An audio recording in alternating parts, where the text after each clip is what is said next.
তিনি একজন বাংলাদেশি, বয়স প্রায় ৩০ ছুঁই ছুঁই, সদ্য বিবাহিত একটি মেয়েও আছে, কিন্তু এখন না পারতেছেন দেশে যাইতে আর না পারতেছেন যন্ত্রণাগুলো সহ্য করতে। প্রিয় দর্শক, ওনার নাম হচ্ছে জোনায়েদ। তিনি বাংলাদেশের খুব নাম করে একটি শহরে বসবাস করতেন। প্রায় ২ বছর আগে, অর্থাৎ ২০২৩ সালের শেষ নাগাদ প্রবাসে এসেছিলেন অনেক স্বপ্ন নিয়ে, কিন্তু তার সেই স্বপ্নগুলোই হয়েছে আজ দুঃস্বপ্নে পরিণত হয়েছে। কেন দর্শক জানেন? তিনি এসেছিলেন একটা এজেন্সির মাধ্যমে, আর এই এজেন্সি একটি দালালকে করছিল ওনাকে প্রবাসে নিয়ে যাইতে। দালালের ফাঁদে পড়ে এসেছিলেন একজন ইলেকট্রিশিয়ান হিসাবে, কিন্তু হয়ে গেছেন আজকে একজন খামারে। এটাই বাস্তব দর্শক। প্রিয় দর্শক, ওনার সাথে কথা বলে যেতে জানতে পারলাম তিনি ক্যামেরার সামনে কথা বলতে চাইতেছেন না। আমি ওনার সাথে দেখা করতে গিয়েছিলাম এবং ওনার কথাগুলো শুনতে চাইতেছিলাম। তিনি বলছিলেন প্রায় ৫ লক্ষ টাকা দিয়ে এসেছিলেন এই প্রবাসে।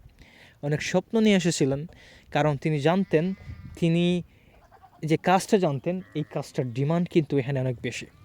দয়ালও সেই কথা বলেছিল যে তুমি যে কাজটা জানো সেই কাজের অনেক ডিমান্ড, অনেক টাকা কামাইতে পারবা, মাসে হয়তো লাখ খানিক টাকাও কামাইতে পারো।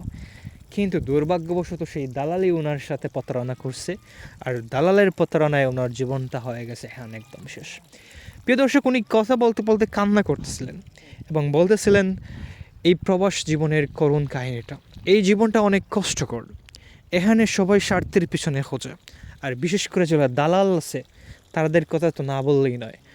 ওরা অনেক কিছু লোভ দেখাবে, অনেক স্বপ্ন দেখাবে, হাজার হাজার কোটি কোটি লক্ষ লক্ষ টাকা ইনকামের সোর্স দেখাবে, কিন্তু যখন একবার ওদের ফাঁদে পড়ে যাবেন তখন কিন্তু ওদের কাছ থেকে শুধু অপেক্ষা করো ছাড়া আর কিছুই থাকবে না।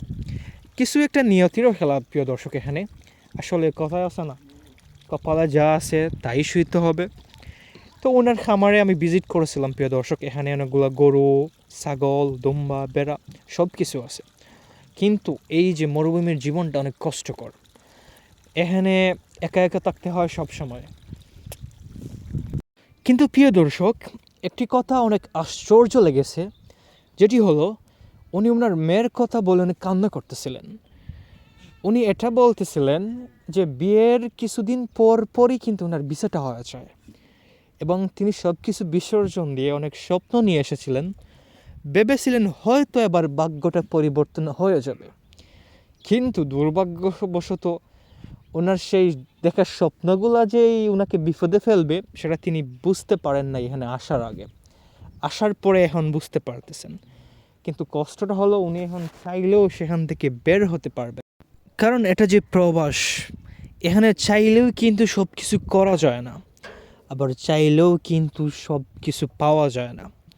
এখানে এটার সব কিছুর একটা নিয়ম আছে। যাই হোক দর্শক, আমরা শুরু করেছি আমাদের ইউটিউব চ্যানেলে এভাবে প্রবাসে থাকা হাজারো মানুষের কষ্টের কাহিনী তুলে ধরতে। আমাদেরকে সাপোর্ট করবেন, আমাদের চ্যানেলটাকে সাবস্ক্রাইব করবেন। ধন্যবাদ, আমাদের পাশে থাকবেন। ধন্যবাদ আপনাকে আমাদের ভিডিও দেখার জন্য।